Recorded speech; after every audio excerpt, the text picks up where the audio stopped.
शेतकऱ्यांच्या बांधावर जाऊन 50,000 प्रोत्साहनपर जे नियमित परतफेड करतील त्यांना घोषणा केल्या, द्यायचं काम आमच्या सरकारने केलं. गद्दार आहेत, खोके घेतलेत, टिपिकल 30 वाक्य. आता तसं पाहिलं तर गद्दारी केली बोलत असताना शिंदेसाहेब किंवा भाजपला, खरे गद्दार ते आहेत, खरी गद्दारी त्यांनी केली, पक्षाने त्यांच्या केली. कारण भारतीय जनता पार्टी आणि शिवसेनेला युतीला लोकांनी निवडून दिलं होतं.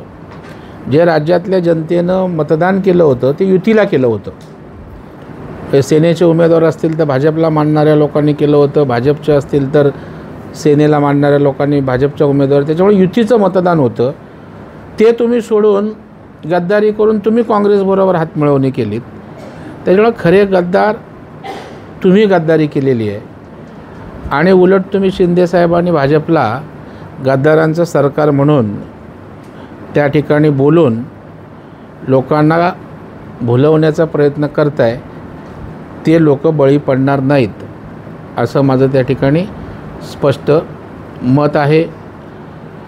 मुस्लिम समाजाच्या बाबतीत मुस्लिम समाज आमच्याकडं जोडला जातो आहे, बरोबर येतो आहे, हे सांगून मुस्लिमांची मतं मिळवण्यासाठी लांगुल चालन आहे.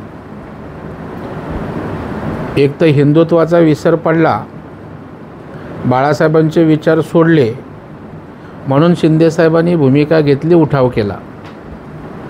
CAAला विरोध करायचं काय कारण? आपण कोणाचं नागरिकत्व काढून घेत नाही, तर जे हिंदू आहेत, शीख आहेत, बौद्ध आहेत, शरणार्थी आहेत, जैन आहेत, अशा लोकांना आपलं नागरिकत्व देण्याचा विषय आहे. त्याचंही राजकारण त्या ठिकाणी केलं जातं आहे. उलट त्यांचे पिताश्री आदरणीय बाळासाहेबांनी समान नागरिक कायद्याची जाहीरपणे त्या ठिकाणी वाच्यता केलेली आहे.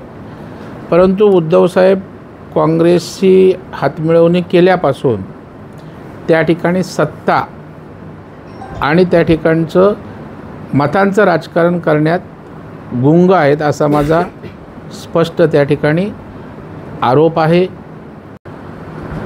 एका दिवसात 4-4, 5-5 सभा घेऊन भावनिक वातावरण करून मोदी साहेबांना, देवेंद्रजींना शिव्या देऊन, टोमणे मारून, द्वेषाचं वक्तव्य करून